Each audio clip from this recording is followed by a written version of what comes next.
So, Laura McGuire is architectural and design historian. She currently teaches at the University of Hawaii at Manoa, and she specializes on early 20th century architects and designers, mostly immigrants from Europe, and their impact on the design and architectural discourse in the US. She wrote a fantastic dissertation on Frederick Kiesler, and she received several grants which allowed her to do extensive studies at the foundation.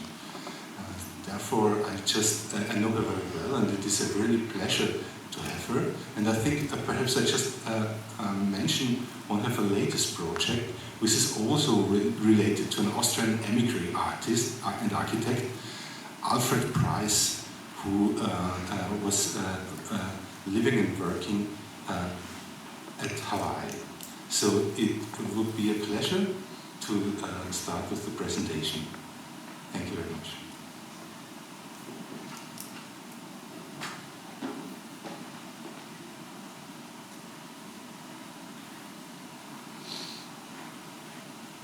Sorry for the slight delay, and hello everyone from rather dark and rainy Hawaiʻi.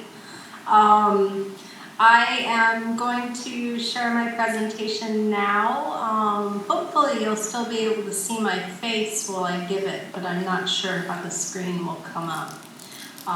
So I'm going to share my screen, and thank you for that lovely introduction, Gert. I wish that I could have been there in person. Unfortunately, my circumstances did not allow it, but I would have loved to have met you all and engage in this discussion. And Gert, do you need me to stay on for the panel after, and what time will that be at?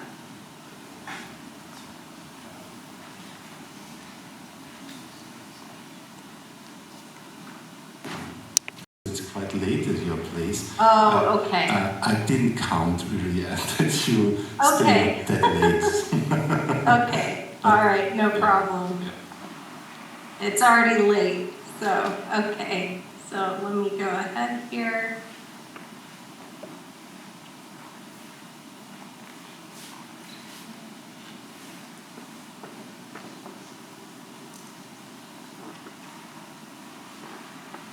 So, my title of my presentation is Before Parametricism, Frederick Kiesler and the Dynamics of Form. And I'm going to be talking about some of the relationships between Patrick Schumacher's recent theories of parametricism as compared with Frederick Kiesler's ideas about Correalism. Because in reading Schumacher's manuscripts, I've noted a lot of very interesting similarities, both in their language and in the content, not only of their designs, but of their theories of architecture in general. So the parametricist movement is now part and parcel of the contemporary practice of modern architecture.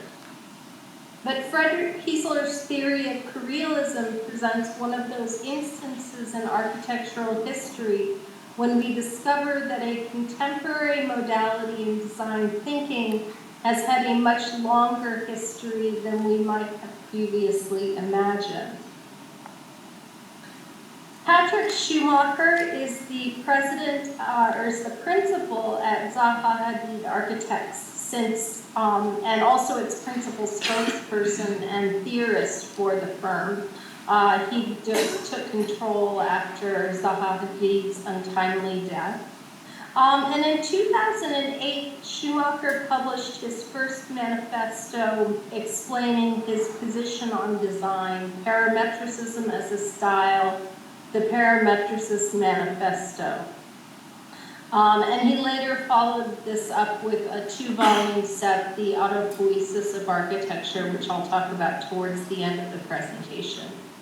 In it, he writes, modernism was founded on the conception of space.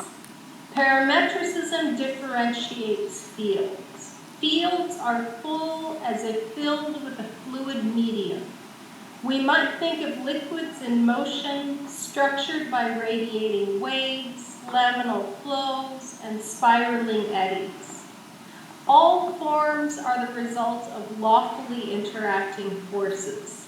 Just like natural systems, parametricist compositions are so highly integrated that they cannot be easily decomposed. The differentiation in any one architectural system is, and here's that word, correlated with differentiations in other systems.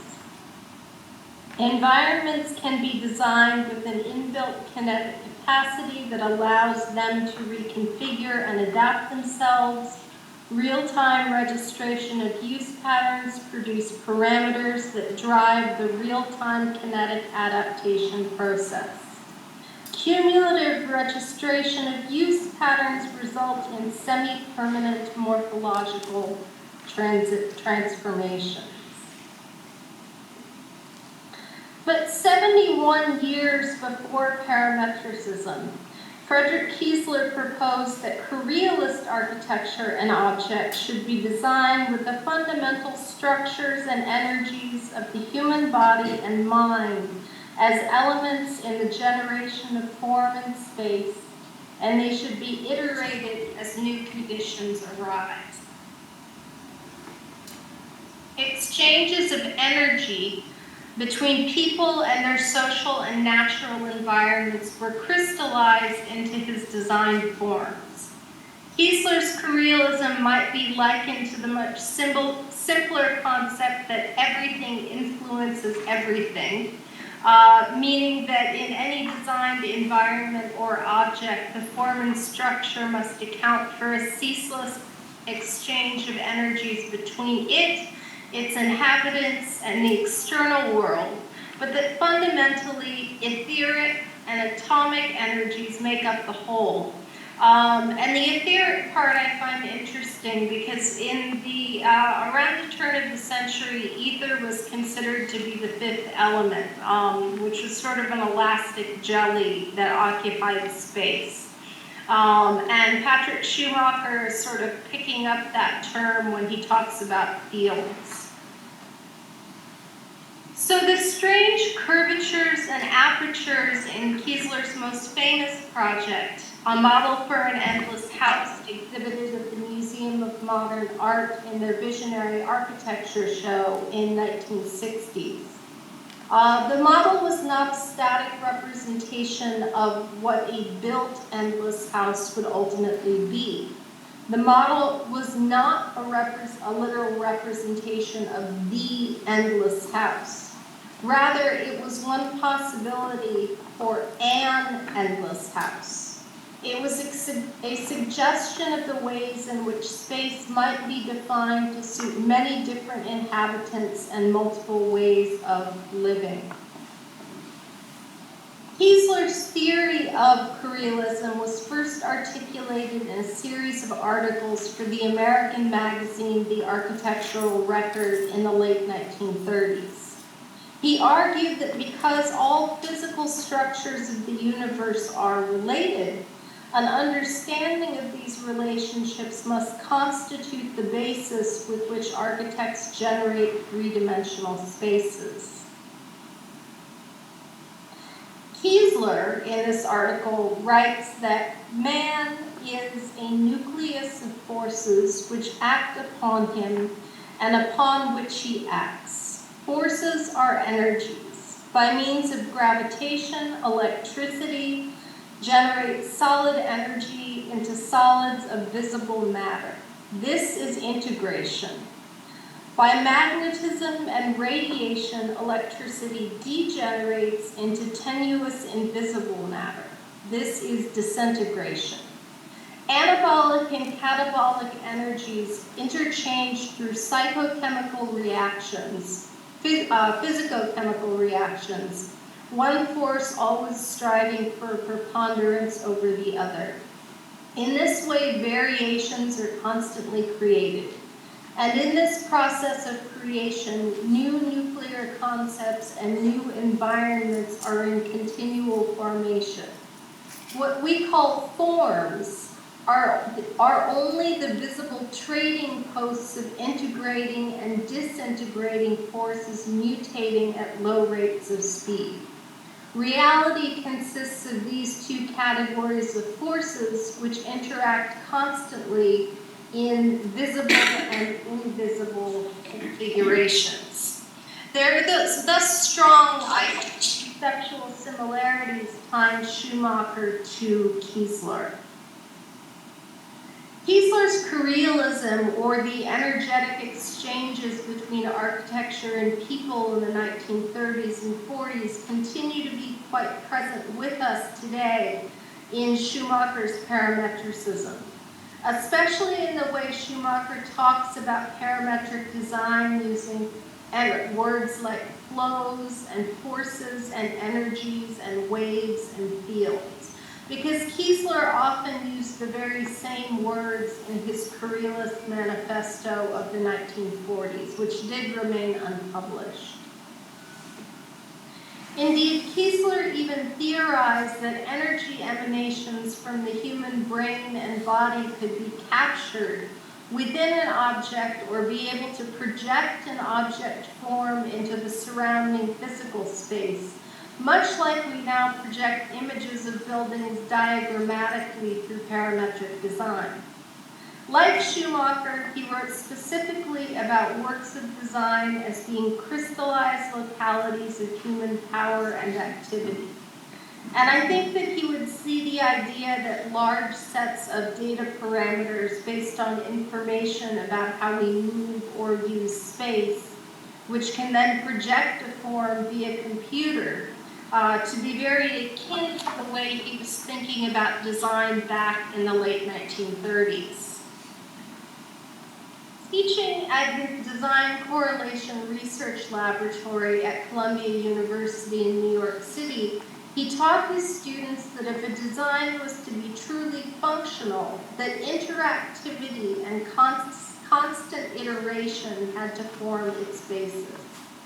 In a way that parallels design thinking today, and that certainly parallels contemporary parametric thinking, he defined design as an activity that manifests at the points of organic negotiation between human beings and their physical surroundings.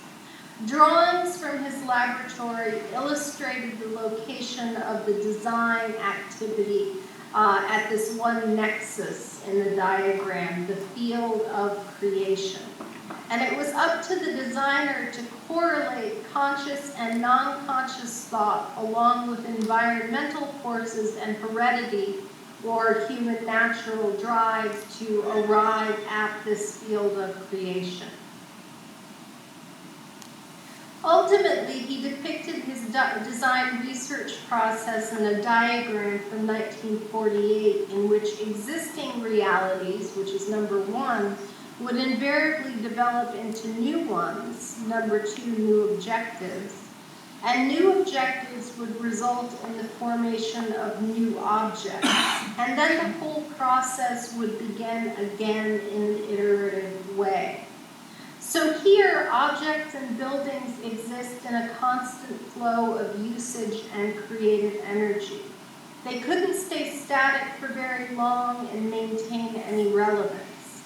In this way, Kiesler believed that architecture and objects should be subject to the same kind of iterative evolutionary forces that organisms are. Excuse me one moment. All design has to have a kind of genetic material that responds to changes in the environment. The huge variety of forms in his hundreds of pre-computerized pen and pencil sketches of endless houses are a result of the spatial use on the inside as combined with energies of the architectural skin itself. So human beings are creating fields for inhabitation which grow outwards with a kind of cellular generation of continuous surface.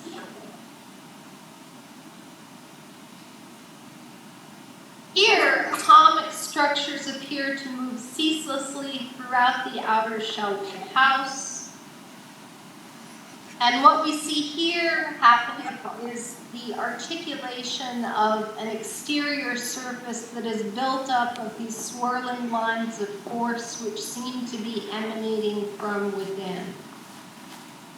It's almost as if we can see his thinking about the interior forces generated by house activities, creating bodies and lumps and protrusions on the exterior. And sometimes the lines of the endless house drawings are oriented inwardly. And at other times, they seem to just explode in a vivid frenzy of energy. So he's visually representing those contradictory forces in nature that he wrote about, the building up of energy and its breaking down over time.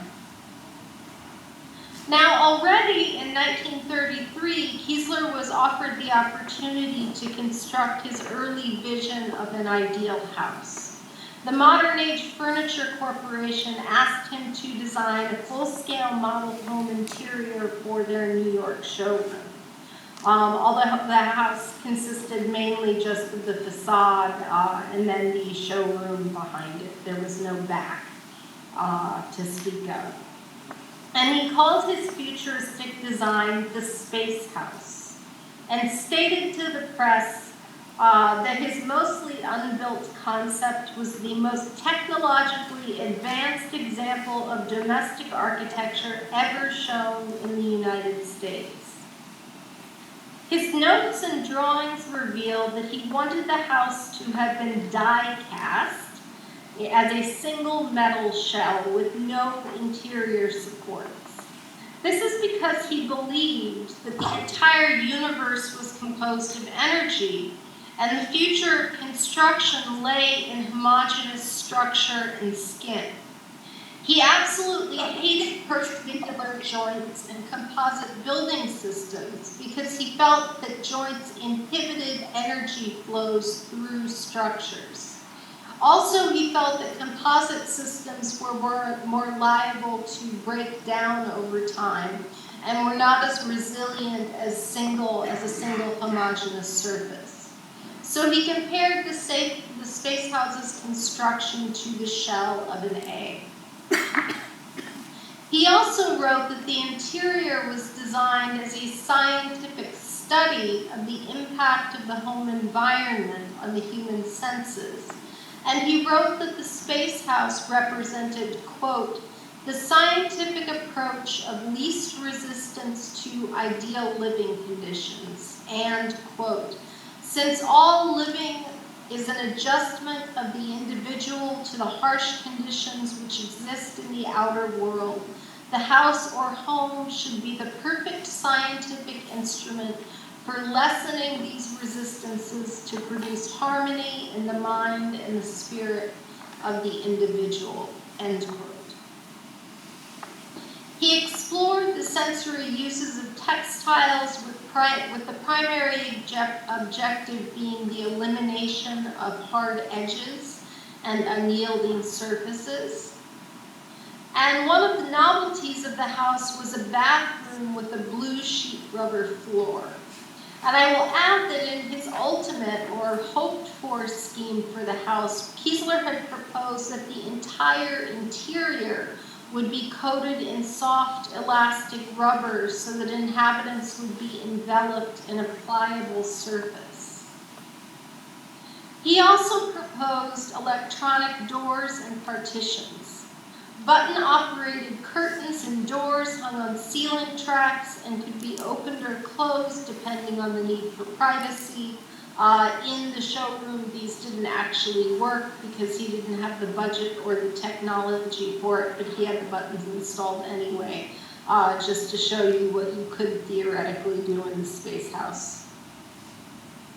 The interior of the ideal space house would be entirely controlled through push buttons, and this was supposed to extend to the entire purchase and assembly process. So theoretical additions to the space house could be easily hooked onto the outside. And an electric partition could simply zip a new addition to the house open or closed via a button, depending on need. So by placing the power to enclose an open interior space to the level of a single fingertip, the house emphasized the relationship between small bodily movements and a flexible and interactive environment. In his personal notes on the project, Kiesler wrote that he believed that all works of art and architecture were centers of, quote, energy and accumulations of power. And his design notes reveal that he envisioned the house as a giant electrical regulator of human energy. So if you closed yourself into a room, you would be able to charge your body like a battery cell through privacy and rest.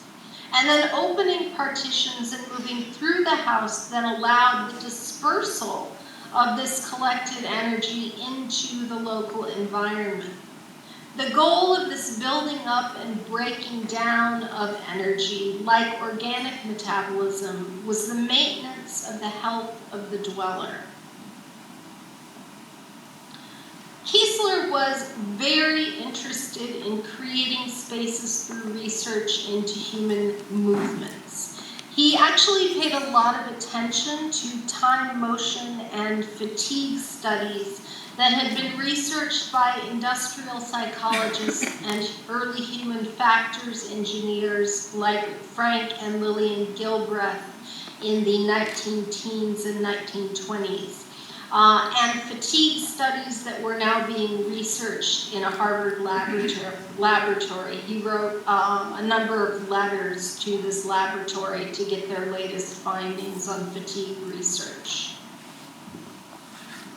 This is an early study sketch for what became the Endless House, and it bears a close relationship to the motion and fatigue models here by Gilbreth on the right. And one really has to wonder if he saw these and published photographs and was looking at them as he was configuring his design, in which he breaks out of the box, and Gilbreth shows how these models of energetic movement, human movement, break out of the cubic boxes of the grid that he has placed around them.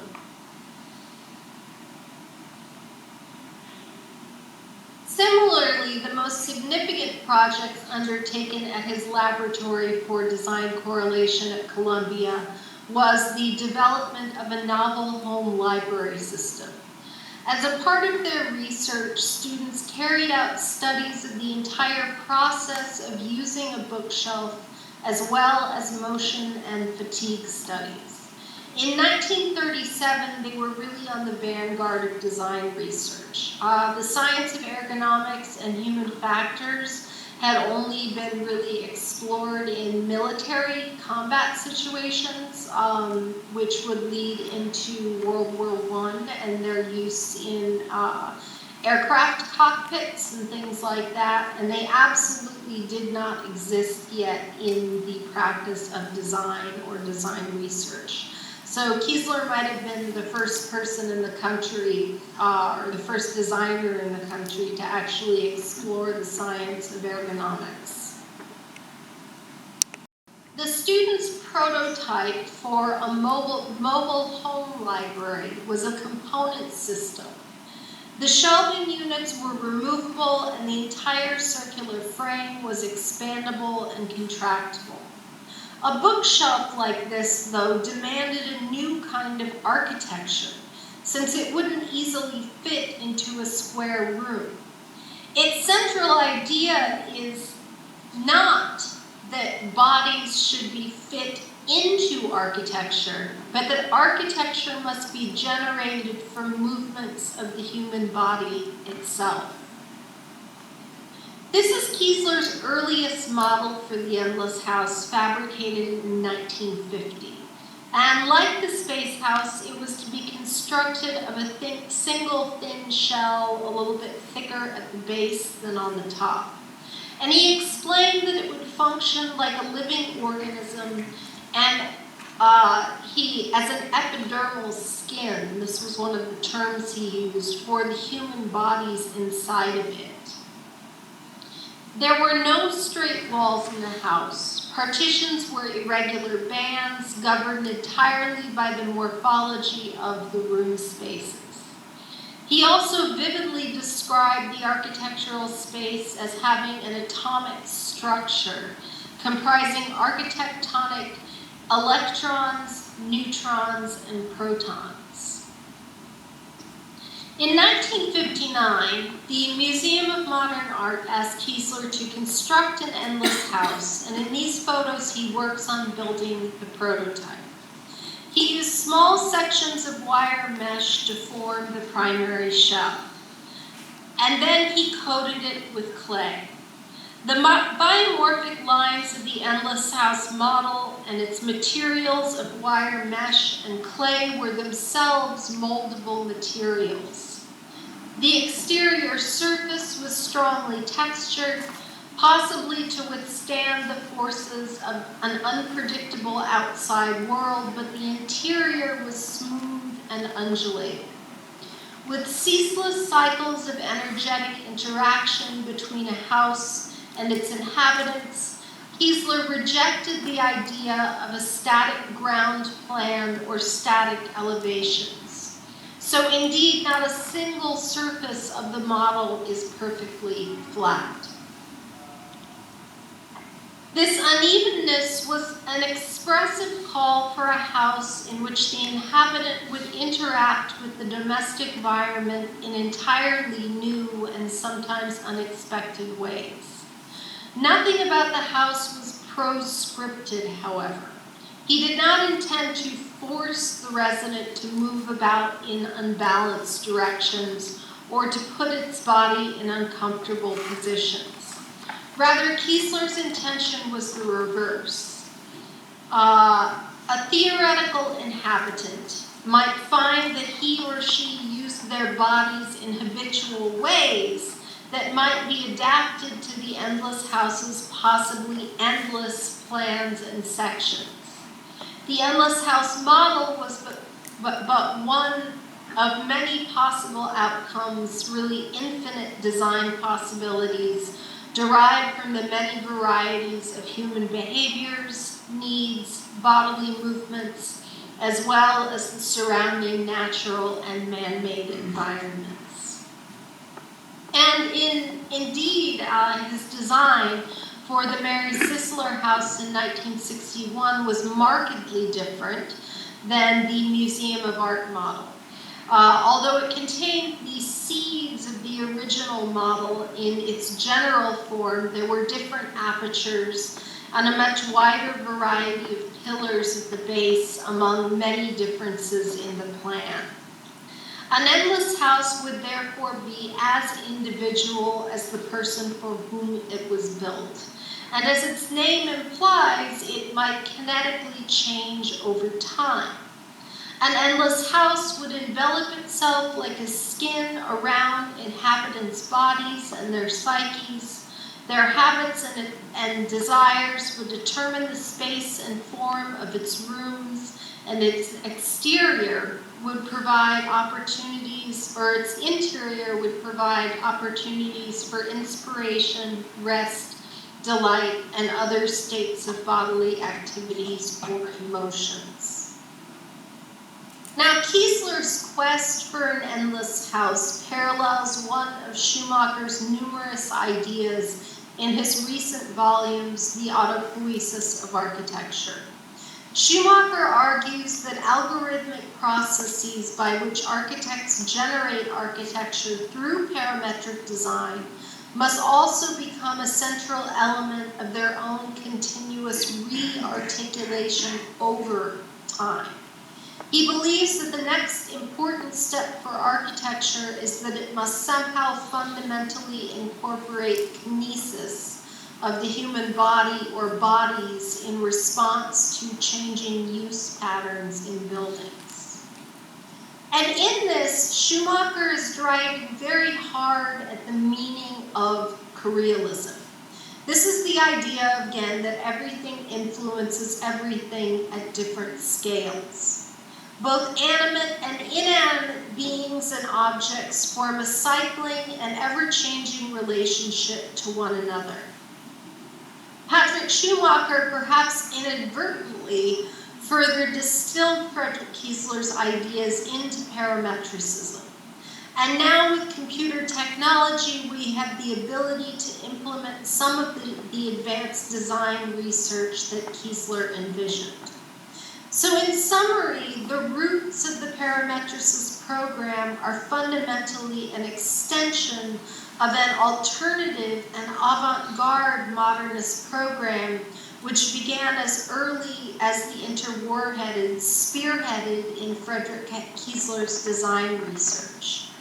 Our computer-aided techniques for form generation and to create mathematical models for predicting the uses of space are new. But as Kiesler's theory of Correalism clearly shows us, some of the fundamental ideas behind the generation of creative forms and spaces has been with us now for quite some time. Thank you.